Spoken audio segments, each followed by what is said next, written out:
Okay, I don't know what episode we're on. 10, 17, 35. I have no idea. So this is the completed CE flat mechanism. I still have to put it on the horn and get it to the horn, but if I can do this one-handed, it swings freely.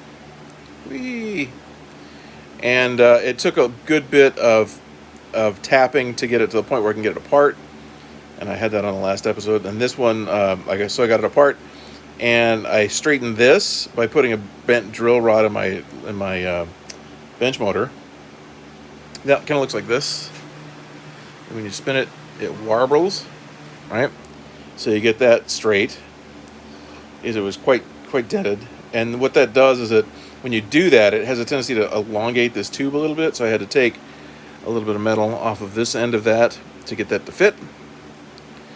And so I'm probably gonna have to change both those pads because they probably won't seat, but that's fine.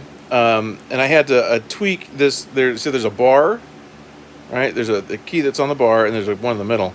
And the key that was on the bar were dented in themselves and not aligned to each other. So took a good bit of tweaking. You always want to, if you're going to tweak it, do it with the drill rod in it. And I just found one that matches for my drill rod supply.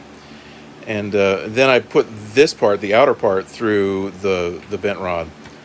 Finally, it works. So I got the drill in the middle. So there's the spring-loaded little stuff in the ends.